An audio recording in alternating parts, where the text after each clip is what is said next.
Muchas gracias, Carla. Y como dijo pues el Cuy, mejor ser fashion que terminar chactado, ¿no? Interesante esta conmemoración que nos acabas de presentar. Bueno, estamos cerrando una semana trascendente, qué duda cabe, ¿no? Se ha dado pues un cambio en la dirección del gabinete, varios ajustes en este mismo. Vamos a conversar más adelante, como les comenté, en exclusiva con la presidenta del Consejo de Ministros, Mirta Vázquez. Pero en medio de todo este contexto, en medio de todo este ambiente, es por supuesto bueno recurrir a la historia para entender los escenarios de nuestro futuro inmediato.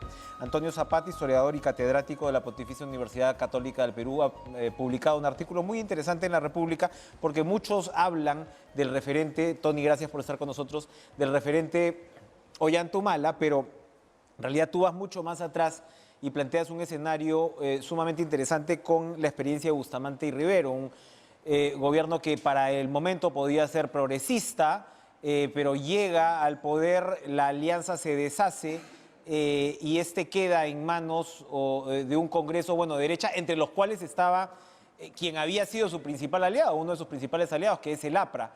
Y esto se va complicando. Este gobierno que tenía esta impronta de reforma se va complicando y bueno, ya sabemos en qué termina, en el golpe pues de Odría. Pero no comenzó así, como bien nos lo recuerdas en el artículo. ¿Por qué le ves ese paralelo tan sugestivo con la actualidad? ¿Qué tal, Antonio? Gracias por estar con nosotros. Buenas noches, Enrique. Gracias por la invitación. Un gusto estar contigo. Bueno, estuve mirando en el pasado qué situación podía ser comparable con la actual que vive el Perú y me pareció que el gobierno de Bustamante era, bueno, una situación semejante, no idéntica. Cuando uno compara en historia no es para decir que dos situaciones son iguales, sino que tienen algunos elementos que permiten sacar alguna lección de ayer válida para el día de hoy. Como estás bien diciendo, el gobierno del Frente Democrático Nacional, que llevó a Bustamante y Rivero a la presidencia, contó inicialmente con un gran respaldo, bastante mayor que el de Castillo, porque Bustamante obtuvo 66% del electorado, 2/3. Y bueno, entró entonces con un gran respaldo, pero como está ocurriendo un poco en nuestros días, casi inmediatamente se deshizo la coalición electoral que lo había llevado adelante, se apartó del APRA y a partir de ese momento el APRA más bien fue una fuerza parlamentaria de oposición. Hubo algunas idas y vueltas, pero en general el APRA estuvo en contra de Bustamante. Y eso le permitió a Bustamante tanto quedar un poco en manos de sus adversarios en el Congreso, pero encontrar nuevos aliados. Y con esos nuevos aliados trató pues de hacer política, finalmente le fue bastante mal.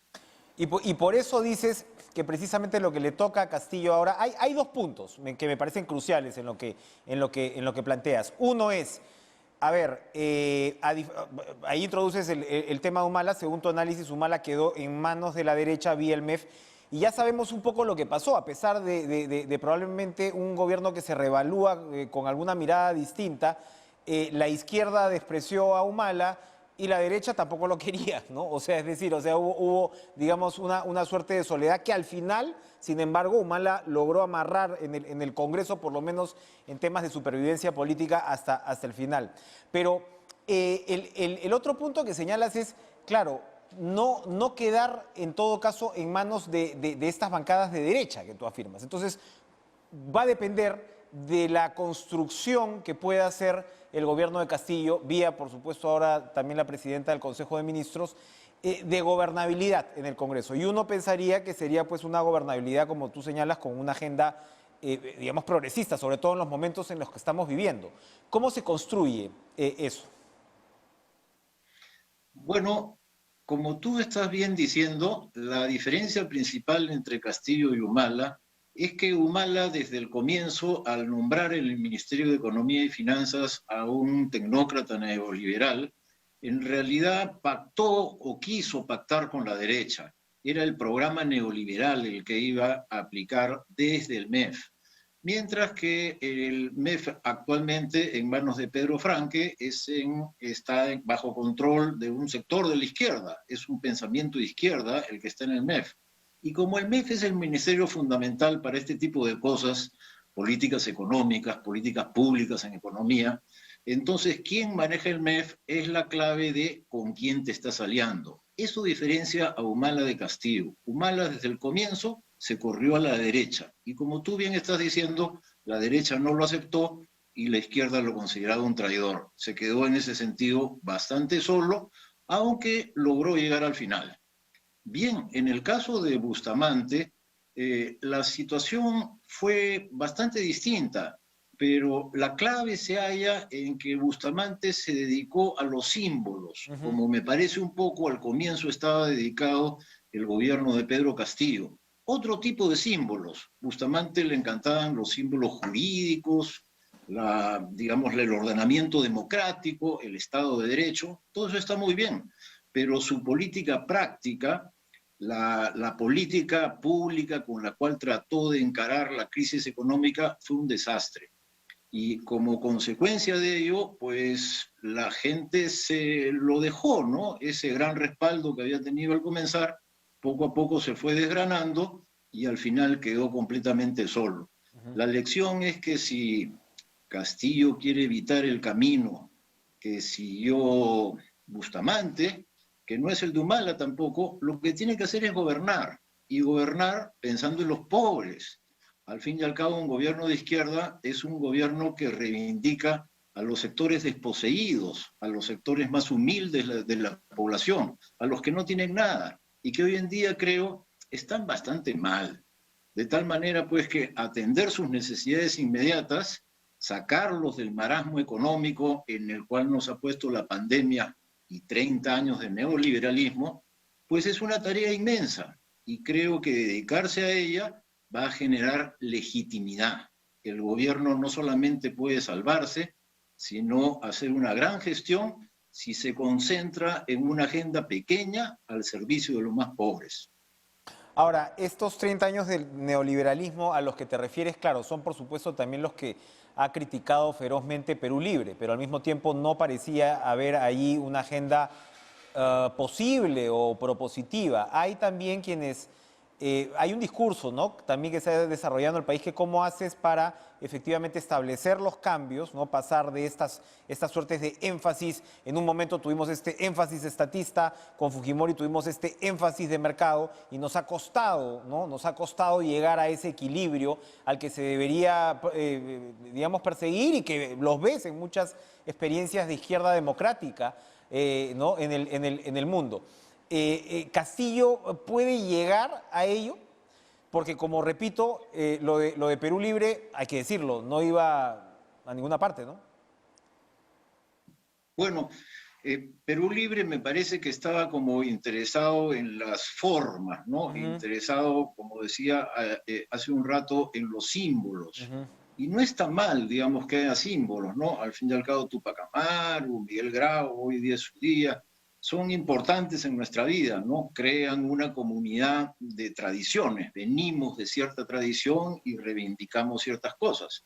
De tal modo que los símbolos no son negativos, pero el problema con el anterior gabinete, el problema principal era, aparte del gran desorden, ¿no? Porque eso era una característica obvia, era que solamente eran símbolos y que no hacían política. Y no había realmente, entonces, los hemos elegido para que gobiernen, no los hemos elegido para que se dediquen a las ceremonias, porque las ceremonias, bueno, es otro tipo de poder, el de la representación, pero los hemos elegido para que gobiernen, entonces no estaban gobernando, había muchas trabas internas, se peleaban por una cosa. Parece que el primer ministro pues anunciaba por tweet algunas medidas que no habían terminado de ser discutidas en el gabinete y como revelaron los chats que Epicentro sacó a luz, pues había muchos conflictos internos.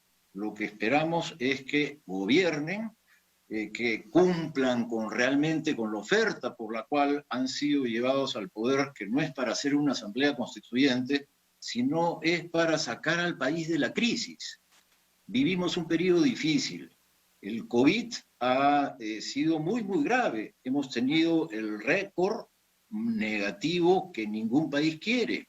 El mayor número de muertos por habitante a causa del COVID de todo el mundo. Y la crisis económica fue profunda. El año del COVID cayó 10% el PBI, una de las crisis más grandes del siglo de 100 años, ¿no? Entonces, la combinación de la una con la otra, y súmale pues, Enrique, la crisis política, ¿no? Los presidentes acusados por corrupción, los tres ingredientes hacen que el Perú esté en una situación bien difícil. Entonces, encarar esa dificultad es la tarea que esperamos Mirta Vázquez, el presidente Castillo, con este nuevo gabinete, pueda sacar adelante. Ahora, en el minutito que nos quedas, tú que eres tan conocedor de la izquierda, cuando hablamos de los símbolos estos de Perú Libre, parecía incluso que estaban en otro momento, ¿no? Parecía que seguían viviendo en una suerte de campaña, porque lo que decían es, claro, el haber tomado el Ejecutivo no significa de ninguna manera que vayas a poder ejecutar los cambios que ellos planteaban, ¿no? Y por otro lado, dices, ahora depende mucho de la izquierda democrática, pero la izquierda democrática tiene en realidad poca presencia en el Congreso por este tema de las matemáticas electorales y cómo se dio la segunda vuelta. ¿Eso puede plantear problemas? Bueno, ese es el desafío. Creo, en primer lugar, que sí se puede llevar adelante, que ahora hay un plan, el plan económico, me parece que desde el comienzo Franque lo ha tenido claro. Ajá. Y que de lo que se necesitaba, que era la mano política para poder hallar las vías de implementarlo sin el conflicto anterior, pues ese plan político se va a reforzar mucho con Mirta. Ella conoce bien el Congreso, lo ha manejado en una situación muy difícil hace muy poco, y creo que tiene pues la expertise, el saber, ¿no? Para tender alianzas. La izquierda democrática no es fuerte en el Congreso, pero sí hay un centro, y yo confío que la bancada de Perú Libre pues pataleará un poco, pero al final tendrá que alinearse con el gobierno. En realidad, como bien dice hoy día Mirko Lauer, gran parte del peso de Cerrón en su propio partido es que tiene gran influencia en el gobierno. Claro, claro, exactamente. Tampoco le conviene una ruptura en ese sentido. Gracias, Antonio Zapata, como siempre muy interesante conversar contigo. Gracias por acompañarnos en Cara a Cara. Vamos a hacer, adiós Antonio, vamos a hacer una pausa y regresamos con Yarek Tello, personero legal del Partido Morado, porque en este mes morado por el señor, bueno, se les ha hecho un milagro. El Partido Morado ha recuperado su inscripción tras su apelación. Vamos a regresar de inmediato.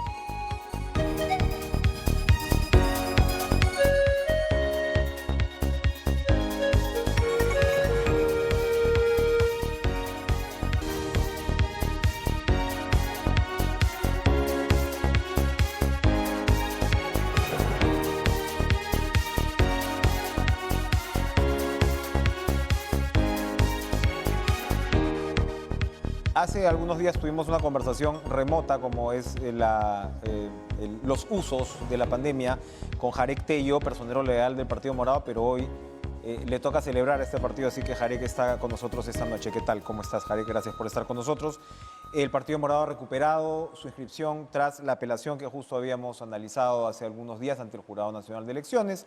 Lo que sabemos, pues había esta dualidad de cantidad, ¿no? de congresistas elegidos versus el porcentaje, ¿no? de los votos, etcétera, para pasar la valla. Y al final, en realidad tú señalabas muy claramente es que la ley lo que te decía es esto o esto, no esto y esto. Y ha primado finalmente esa interpretación y han ganado por 4-0, ¿no? Ha sido por goleada, en todo caso, que han recuperado su inscripción. Esto ya cierra, o sea, acá ya la inscripción está a salvo. Sí, muy buenas noches, Enrique. Buenas noches. Muchas gracias por el espacio.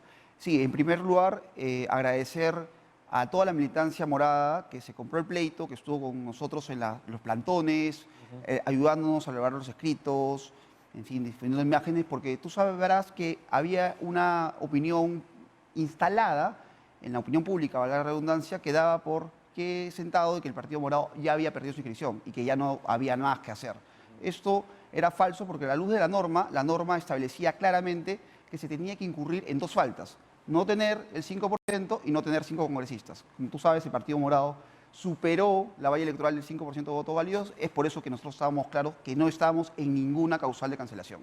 Esto finalmente ha sido ratificado por el Pleno del Jurado Nacional de Elecciones. Los 4 magistrados han votado a favor de lo que expresamente indica la ley y ahora hemos podido recuperar nuestra inscripción. Esto significa para nosotros algo muy importante porque es como un volver a empezar, es casi tener que hacer un relanzamiento del partido, es una segunda etapa del partido y nosotros estamos muy contentos por seguir en la vida política de todos los peruanos.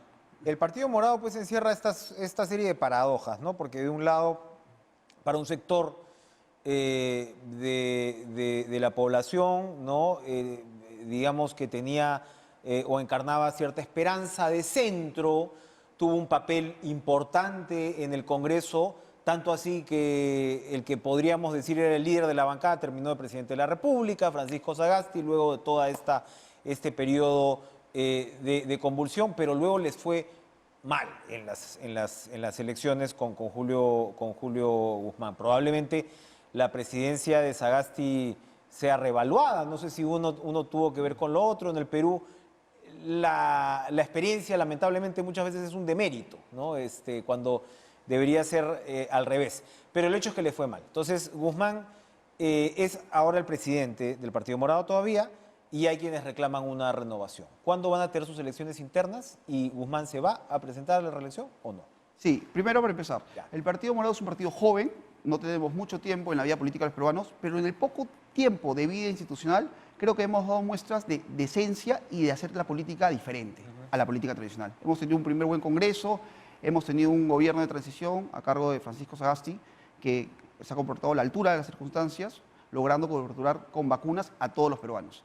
En efecto, hoy lo que corresponde es que el partido siga su proceso institucional y existe un tránsito de renovación de liderazgos a través de las democracias internas.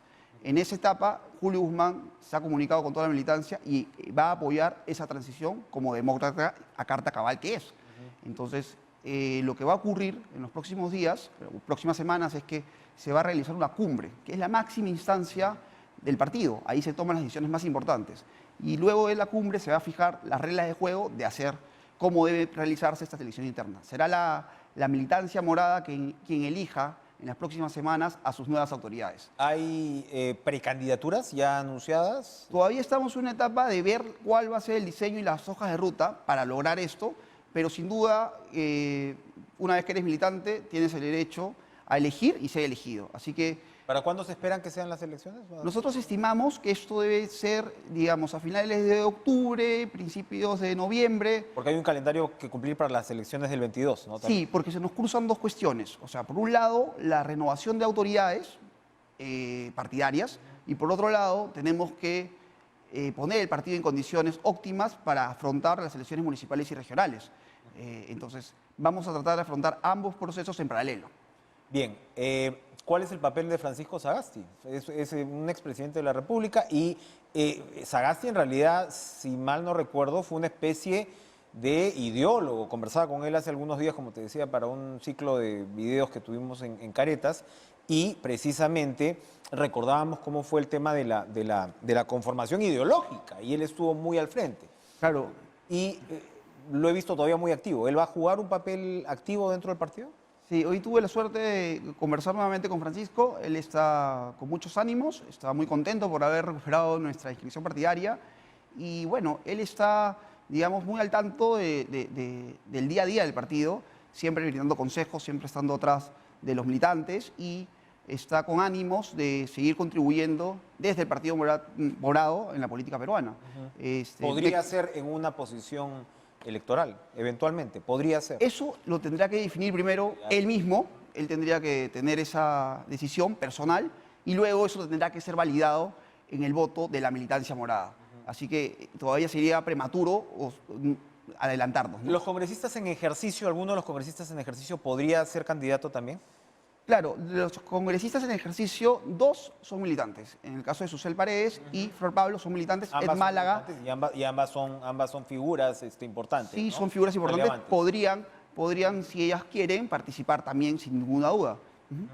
¿Cuáles son las otras, digamos, cuando hablamos del CEN o la cúpula ahora mismo partidaria, quién más la integra?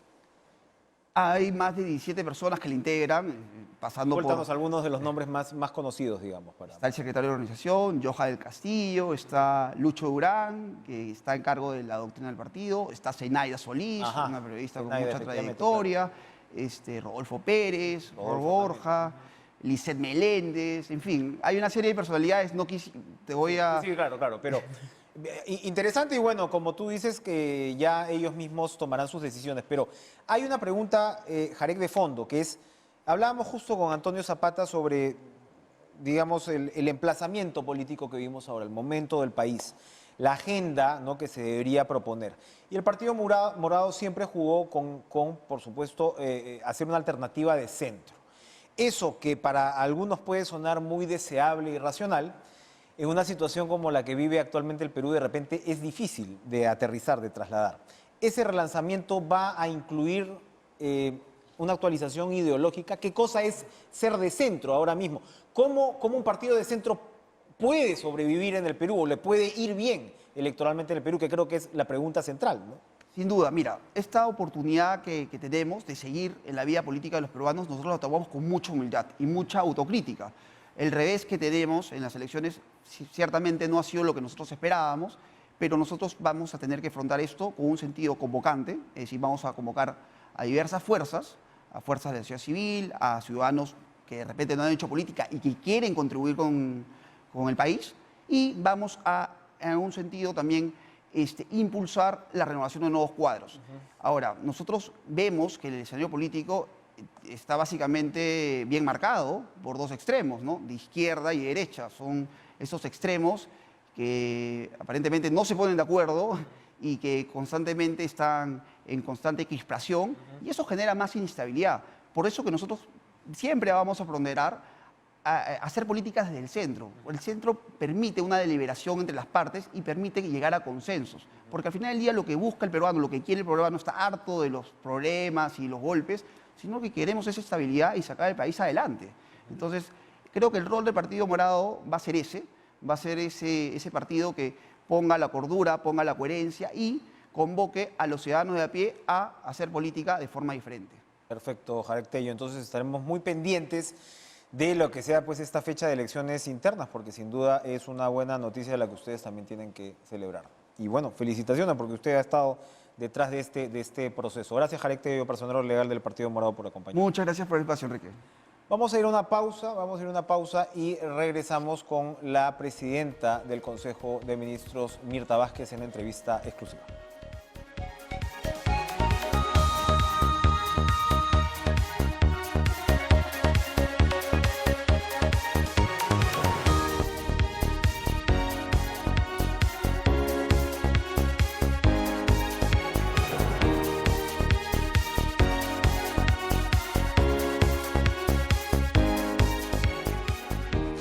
La semana y los últimos meses han sido tan intensos, tan largos, y la semana efectivamente ha sido tan como digo, convulsionada, que ayer cuando estaba yo despidiendo cara a cara, casi digo, bueno, nos vemos la otra semana, y el señor Jackson me dice, no, campeón, tenemos programa mañana todavía. Y sí, pues tenemos programa, y el anhelo para este programa era terminar la semana, ahora sí como la estamos terminando, dándole la bienvenida a la nueva presidenta del Consejo de Ministros, Mirta Vázquez. ¿Cómo está usted, primera ministra? Buenas noches, gracias por estar con nosotros. Un gusto tenerla en cara a cara. Muy buenas noches, Enrique, agradecida por la invitación y bueno, dispuesta creo a conversar un poco sobre las perspectivas del país, ¿no? Así es, porque de eso se trata, de conversar. Antes de entrar a los detalles, quería comenzar un poco por digamos, un paneo general, porque en los últimos días he estado revisando las entrevistas que tuvimos aquí con usted como presidenta del Congreso y un rasgo, ¿no? Dos rasgos que me llamaban la atención. Uno es que usted claramente estaba bajo cierto nivel de presión, evidentemente por la situación que se vivía en ese momento en un Congreso fragmentado, donde se pedían censuras, ¿no?, y donde usted estaba jugando, por supuesto, ahí un papel. Pero la otra característica que me llamó la atención mucho fue que en medio de ese mar picado, en medio de esa complicación, usted estaba decidida a sacar adelante una agenda y llegar a consensos, incluso con los parlamentarios que de repente por el otro lado pedían una censura. Es decir, usted buscaba los consensos posibles. Lo interesante de la situación es que ahora la ventanilla se invierte, ¿no?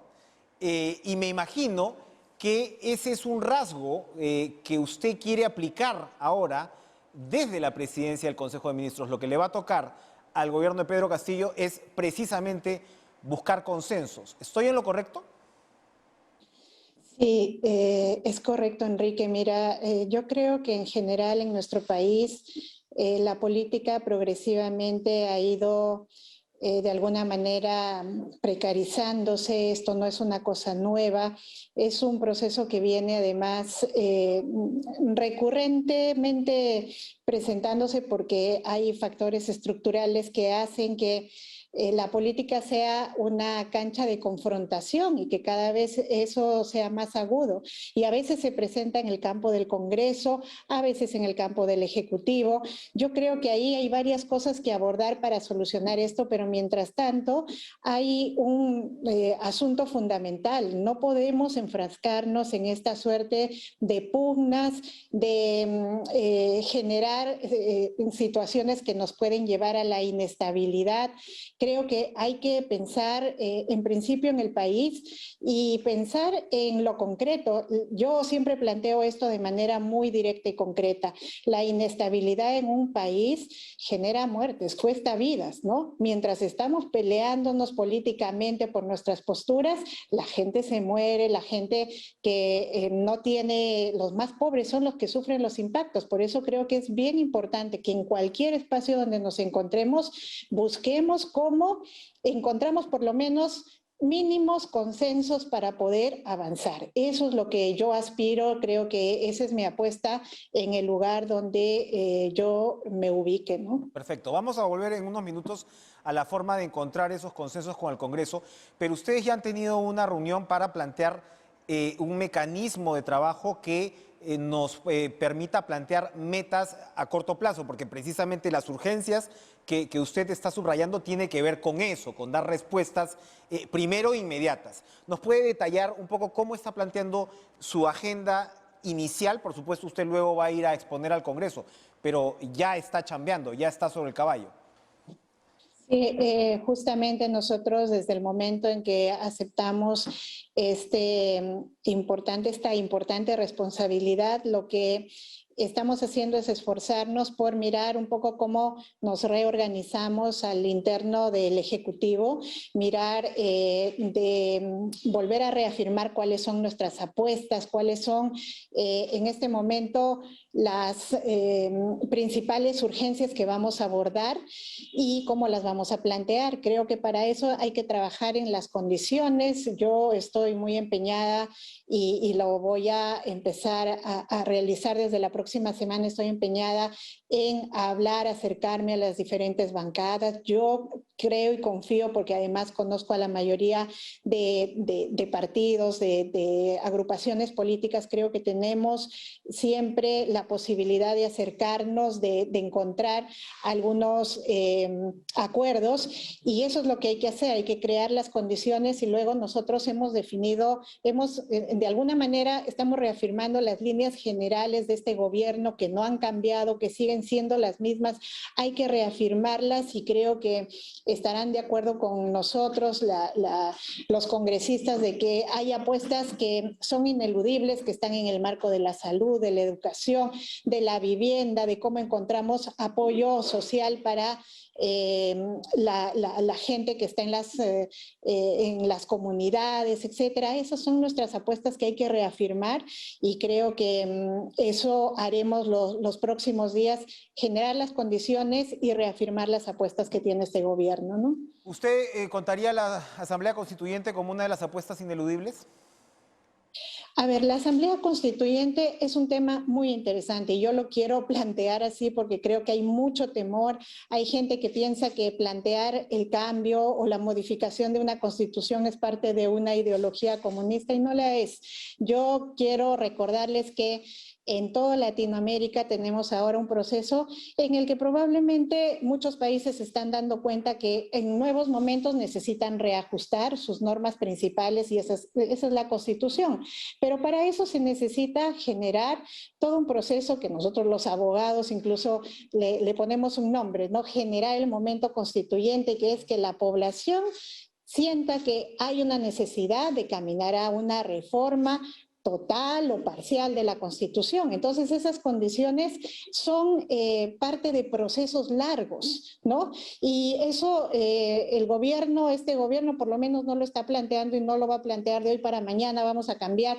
Incluso yo he escuchado muchas veces al presidente hablar de generar condiciones, de crear incluso comisiones de expertos, etcétera. Hay partidos políticos que están por su lado en una apuesta por legitimar esto con la ciudadanía, recogiendo firmas, eso también es legítimo, ¿no?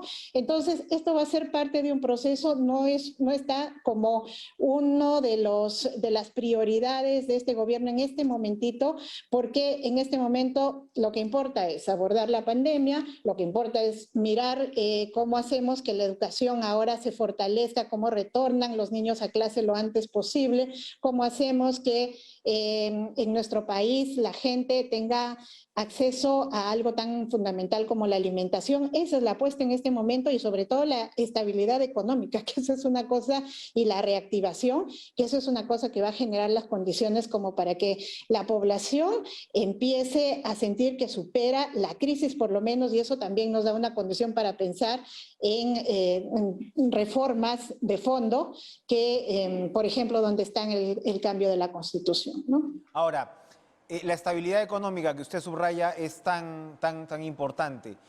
¿Cuáles son los mensajes que se quieren emitir precisamente para coadyuvar con esa estabilidad?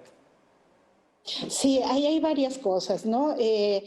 Fíjense, estamos en un momento de crisis después de la pandemia y creo que ahí ha habido una suerte de política económica que se está llevando de la manera más responsable posible. El Ministerio de Economía y Finanzas en este momento está tratando de generar todos los mecanismos como para que podamos conseguir la estabilidad que hemos tenido en años pasados, antes de la pandemia, en el país. Y de hecho ya hay algunas proyecciones bastante optimistas que dicen que por lo menos en el 2022 alcanzaremos algunos niveles de crecimiento que son bastante importantes a nivel mundial, y no lo decimos nosotros, sino que hay una serie de estudios y proyecciones que ya se están haciendo. Ahí el Ministerio de Economía y Finanzas está también tratando de conseguir una serie de recursos que vienen de otro lado como para poder apalancar sobre todo las principales necesidades que tenemos y que han surgido a raíz de la pandemia. En este momento se está hablando, por ejemplo, de cómo generamos algunas condiciones para que la economía también recaude más, digamos, tengamos una economía donde tengamos la posibilidad de recaudar más. El ministro de Economía está haciendo un excelente trabajo con las propias empresas para que las empresas deudoras, para que paguen sus impuestos, sus tributos, algunas ya lo han hecho, saludamos eso, creo que hay que trabajar a esos niveles y además hay que también hablar de las condiciones. Por ejemplo, el tema de la ratificación del presidente del BCR, de que el Ejecutivo haya elegido a 3 profesionales de primer nivel para que ahora formen parte del directorio del BCR, creo que alienta muchísimo, es una señal muy clara de que queremos apostar por una política responsable. Además de eso, yo creo que el gobierno también ha visto cómo a veces cuando hay situaciones de inestabilidad política, eso golpea sobre la economía. Los cambios que se han dado en estos días se ha notado claramente en el tema de volver a generar condiciones para estabilización del dólar, por ejemplo, y yo creo que son señales muy claras ahí dentro del MEF. Pedro Frank, el ministro Pedro Frank, está planteando una serie de mecanismos muy interesantes y bastante responsables que creo que van a ser muy saludables y nos auguran que por lo menos vamos a tener una situación económica si no la que deseáramos, si no hubieran factores como la pandemia, pero creo que al menos se está trabajando para llegar a condiciones óptimas, ¿no? Volviendo a la relación con el Congreso, mañana la Comisión de Constitución está debatiendo precisamente el tema de aprobar por insistencia esta ley que limita la cuestión de confianza. Antes del cambio del gabinete estábamos ya enfrascados en menos de 2 meses de gobierno, de nuevo en este tema que usted conoce muy bien, de vacancias y posibilidades de cuestiones de confianza y, en fin, censuras, etcétera. ¿Qué espera el Ejecutivo del Congreso en estos momentos sobre esta materia? Sí, ese es un tema que a mí personalmente me preocupa mucho porque yo conozco bastante bien esta discusión que se está dando. Se quiere aprobar una reforma sobre cuestión de confianza que yo creo y estimo que es muy peligrosa, pero además no solamente es mi opinión, el Tribunal Constitucional lo ha dicho muchas veces, no podemos generar desbalance de poderes. Hay un sentido en la regulación de la cuestión de confianza versus la vacancia, etcétera. Son mecanismos para mantener equilibrio de poderes y no se puede tratar de regular independientemente uno de otro, porque lo que se genera es un hecho totalmente pernicioso, que es los poderes entran en una suerte de desequilibrio y uno puede sobreponerse sobre otro. Eso es gravísimo en el marco del Estado de Derecho. Miren, yo entiendo perfectamente que creo que hay un interés legítimo del Congreso, hay una preocupación que obedece también a las crisis que hemos tenido, por supuesto, ¿no? Y creo que detrás puede haber una buena intención pensando que esto puede solucionar los problemas de inestabilidad política que hemos tenido, pero no va a ser así. Yo lo que instaría al Congreso es que reflexionen un poco esto, incluso creo que podemos trabajar proyectos conjuntos respecto a cómo regulamos los mecanismos de equilibrio de poderes que implican todos los, digamos, procesos en conjunto, cuestión de confianza, vacancia, el tema de las censuras, etcétera. Tenemos que trabajar todo en su integralidad, conjuntamente. Creo que eso solucionaría el problema.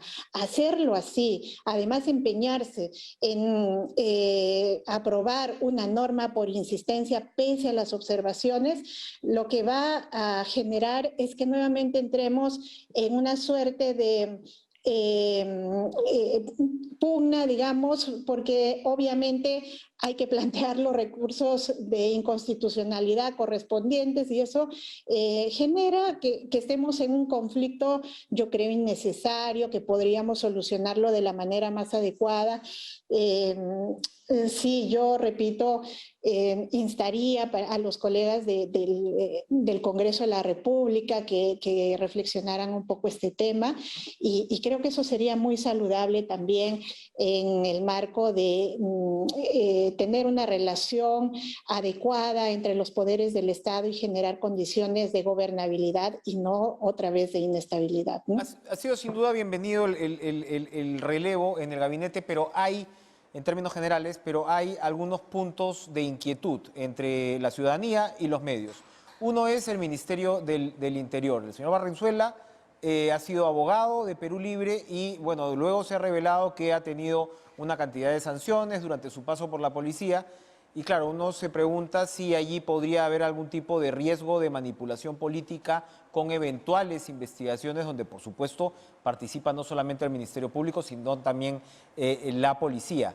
¿Cómo observa ese tema? ¿Usted lo tenía claro antes de asumir el puesto? Sí, a ver, miren, una cosa que yo quisiera también explicar es que cuando a mí me invitan a hacer, digamos, encabezar el Consejo de Ministros, a ser premier, estábamos viviendo un momento bastante de muchas tensiones al interior del gobierno, del parlamento, de los diferentes actores políticos, y entiendo que ahí se ha trabajado varias propuestas para los ministerios, sobre todo estos que estaban cuestionados para el cambio, y han habido varias propuestas producto de una serie de consensos que el presidente ha conseguido con varios actores. Ahora, siempre es posible que la elección, digamos, de alguno de estos candidatos y quien asume una de estas carteras, a lo mejor resulte con cuestionamientos.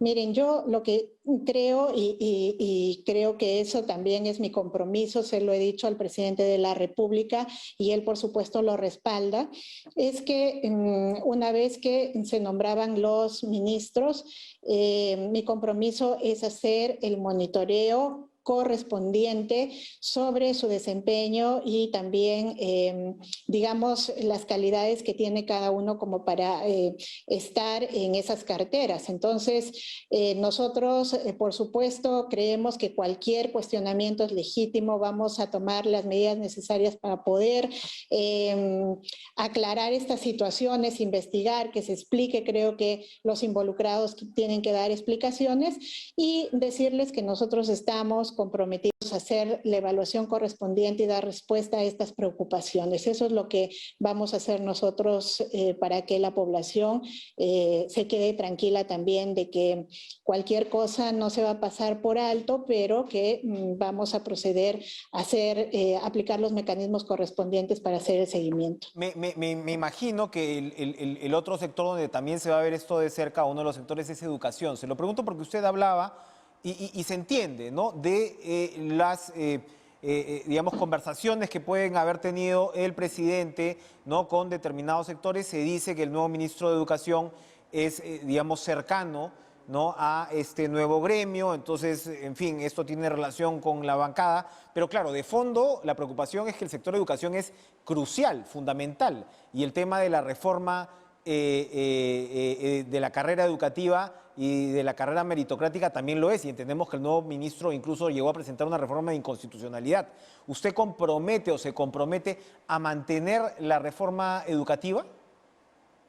Miren, el tema de la reforma educativa es una cosa que seguro tendrá que ser vista justamente por el Ministerio de Educación. Ellos son los expertos y, por supuesto, el ministro tiene mucho que ver ahí. Lo que sí nosotros, yo como Premier, lo que tengo que hacer es hacer el seguimiento de qué procesos se están planteando, si esos procesos están en el marco de el avance, digamos, que queremos para la educación en el país, qué debates hay. Lo que hay que cuidar es que esto, cualquier reforma que haya a nivel educativo sea producto de debate, sea producto de un proceso además de revisión estricta, donde veamos que estamos avanzando en este sector y que no retrocedamos, ¿no? Entonces yo creo que ahí el ministro que ha asumido también es consciente de eso. Hay una suerte de situación dentro del proceso educativo, ya hay una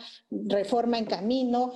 Plantear alguna modificación en eso va a necesitar muchos debates. Creo que hay que cuidar eso. Eso es lo importante, cuidar que todo sea absolutamente debatido para tomar las mejores decisiones, ¿no? Vamos a ir rapidito a una pausa, primera ministra, pero la quiero dejar con una pregunta, que es, ¿usted cómo se va a relacionar con el Congreso? ¿Va a tener encuentros formales con las bancadas?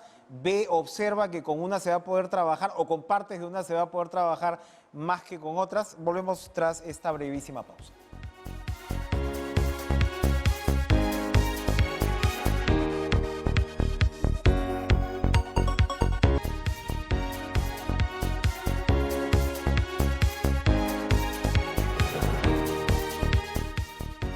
Le preguntaba a la primera ministra cómo van a ser estas conversaciones con las bancadas. Esto, por supuesto, con miras a lo que es el paso siguiente, evidente, que es ya la presentación para pedir el voto de confianza. ¿Hay una fecha definida? Son 30 días, ¿no?, los que tiene usted. Así es, son 30 días los que tiene el gabinete para presentarse ante el Congreso. Yo preferiría que esto se avance, que lo hagamos lo antes posible, pero creo que sí es bien importante lo que mencionabas. Primero, creo que hay que generar algunas condiciones, hay que volvernos a acercar a algunas bancadas. Yo creo que hemos pasado por un momento de crispación política fuerte, pero yo no de ninguna manera descarto que podamos volver a dialogar con varias de estas agrupaciones políticas. Yo con la mayoría de agrupaciones que ahora están en el Congreso ya he trabajado cuando he sido congresista, presidenta del Congreso, y yo encuentro que no hay imposibles ni hay una situación que no se pueda entrar en, digamos, en diálogo, en debate, ¿no? Entonces, ahí yo reconozco que hay bancadas que incluso tienen posiciones bastante interesantes de poder avanzar, de poder llegar a lo que yo llamo los mínimos consensos. Claro. No podemos estar de acuerdo en todo, pero avancemos en lo que sí estamos de acuerdo. Entonces, yo desde la otra semana voy a pedir en reuniones con las bancadas, quiero dialogar con todos ellos, ¿no? Escuchar también las posiciones. Yo sé que hay bancadas bastante duras que de hecho han manifestado que no quieren dar un voto de confianza, pero creo que es importante primero escucharnos. Yo creo que toda preocupación es legítima, yo estoy dispuesta a escucharlos y a debatir con ellos cuáles son sus principales objeciones. Lo que no podemos hacer es cerrarnos y decir, no vamos a dialogar, no te voy a dar el voto de confianza o descalificarnos, ¿no? Yo a veces hasta me causa un poco de gracia cuando escucho, antes de debatir sobre los temas de fondo, escucho calificaciones, ¿no? Comunista, etcétera. Miren, en verdad, sentémonos, conozcámonos primero, sepamos qué pensamos y qué planteamos y discutamos sobre los temas de fondo sobre los que no estamos de acuerdo, pero no empecemos por descalificaciones. Eso no le hace bien a nadie. Yo creo que el Congreso tiene gente ahora muy interesante, muy con la que se puede dialogar. Y yo espero que la próxima semana entremos en este proceso y que, bueno, eso genere las condiciones para ir también al voto de confianza, presentarnos ante el Congreso como corresponde. Perfecto. ¿No? Nos quedan un par de minutitos a ver si en ese espíritu dialogante Lucho Trizano nos puede regalar un minutito, porque hay un par de preguntas que yo quiero hacerle de todas maneras. Es una, hablaba usted, ¿no?, de las calificaciones y prejuicios y demás. Usted, por supuesto, ha tenido esta terapia intensiva, ¿no?, de búsqueda de consensos en el Congreso, pero usted viene de, por supuesto, de un tema ambiental, de una relación importante con la Coordinadora de Derechos Humanos, que le hizo un reconocimiento días antes de asumir esta importante responsabilidad, y usted fue defensora de Máxima Acuña. Fue un caso que dio la vuelta al mundo, en realidad lo conversamos con Roque Benavides hace unos días. Esto lo conecto con el hecho de que al nuevo ministro de Energía y Minas parece no se le conoce mucho tampoco en el sector. Y estamos en medio de un boom de materias primas y por supuesto usted, como mucha gente, quiere seguramente que en un futuro esto vaya cambiando, pero ¿va a facilitar el gobierno la inversión minera en este momento? Yo creo que eso es clarísimo, ¿no? Y mucha gente piensa que porque yo he defendido temas ambientales soy una antiminera. Miren, yo siempre lo he dicho, e incluso en los momentos más álgidos donde yo defendía comunidades que eran afectadas en sus derechos, yo lo que planteaba es que no se trata de ser antimineros, se trata de decirles a las empresas que tienen que trabajar responsablemente. Una empresa que viene aquí a invertir, por supuesto, que puede generar cierta dinámica económica, eso no puede ser una justificación pues para que se genere un abuso, que le quiten el agua a una comunidad, que no sé, que se maten a los animales, que las personas se vean afectadas en su medio ambiente. Yo lo que planteo siempre es que tenemos que encontrar una forma adecuada de relacionarnos con las empresas y de hecho la minería sigue sigue desarrollándose en todo el país, la gran minería. Entonces, hay varios lugares donde la gente incluso ha abierto las puertas a la gran minería. Lo que necesitamos ahí es por un lado, regular algunas condiciones, regular mejor algunas condiciones para trabajar de manera más adecuada con estas empresas, y eso permitiría también desconflictivizar algunas zonas, pero yo creo que el gobierno ha manifestado que una de las apuestas más importantes, incluso el presidente Castillo lo dijo en su gira internacional, una de las apuestas más importantes es aprovechar los recursos y activar una actividad como la minería. Entonces yo creo que ahí no debe haber prejuicios, no debe haber ningún tipo de situaciones que hagan dudar que la economía puede seguir girando sobre actividades como estas, y que a la par pues se tiene que potenciar otras, ¿no? Esa es yo creo, la postura. ¿Cómo va a tiene aterrizar, primera ministra, el tema Camisea? Se ha formado esta comisión multisectorial, el presidente hoy reiteró su propuesta de recuperar la soberanía también sobre el gas. ¿Esto qué significa? ¿Cuál es su expectativa frente a ello?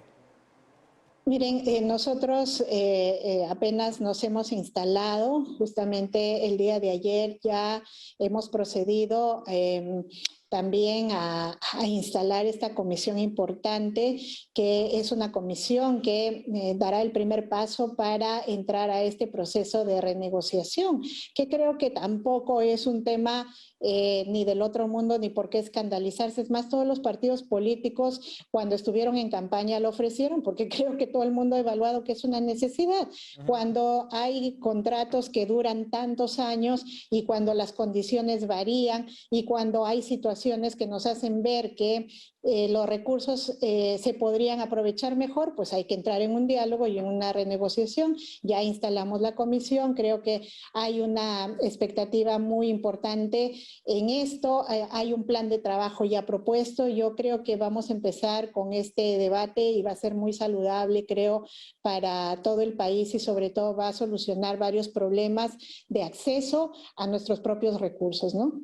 Nos despedimos con una pregunta que parece como para esta casa, pero en realidad tiene un significado que va más allá. Usted, y se lo agradezco, hizo referencia en su tuit de hoy, cuando anunciaba esta entrevista, al canal de todos los peruanos. Esa relación, esa concepción, hay que reconocerlo, no parece haber sido la que ha primado durante la presidencia del Consejo de Ministros anterior. Hemos sufrido, es mucho decir, pero se han dado ataques importantes en redes sociales por intereses que parecía que ya iban más allá, por el lado político. ¿Se va a respetar la pluralidad y el mandato que tiene el IRTP al respecto? Absolutamente. Yo soy alguien que cree en que hay justamente, si tenemos alguna condición indispensable para garantizar la democracia en nuestro país, es garantizar la libertad de expresión. Y si hay un canal y un medio de comunicación que es estatal, la significación de eso es que es de todos los peruanos y que por tanto tenemos que garantizar pluralidad. Eso es fundamental para además garantizar que estamos en un Estado democrático y de derecho. Visión es que hay que fortalecer más bien esas miradas de pluralidad, de cómo usamos estos, digamos, instrumentos del Estado, más bien para mejorar, para plantear mejoras de situaciones sociales que nos aquejan a todos los peruanos. Ese es el sentido de tener, por ejemplo, un medio de comunicación. Y yo lamento que se hayan dado malos entendidos, que eso haya generado una suerte de desconfianza y desencuentros, pero estamos aquí para asegurar que vamos a respetar escrupulosamente la libertad de expresión, y eso significa respetar también la pluralidad, sobre todo de los medios de comunicación que le corresponden al Estado. Mirta Vázquez, muchísimas gracias por esta conversación. En cualquier circunstancia uno felicitaría, la felicito, pero claro, siempre es una felicitación con cierta cautela por la situación, ¿no?, que pasa el país, pero más que felicitaciones, desearle alas y buen viento, porque finalmente lo que requiere el país es un clima de gobernabilidad, y yo creo que en la línea usted de búsqueda de consensos que nos está describiendo, allí estamos por lo menos casi todos los peruanos. Así que ojalá tenga usted una buena gestión, porque será un beneficio finalmente para el país. Gracias, Presidenta del Consejo de Ministros, por estar nuevamente con nosotros. Muchas gracias, Enrique. Buenas noches. Buenas noches a ustedes. Ahora sí terminamos la semana con unos 5 minutitos prestados de Lucho Trizano. Seguramente se los devolveremos en la brevedad, pero creo que las circunstancias lo ameritaban. Tengan ustedes un excelente fin de semana. No bajen la guardia. Cuídense. Nos vemos.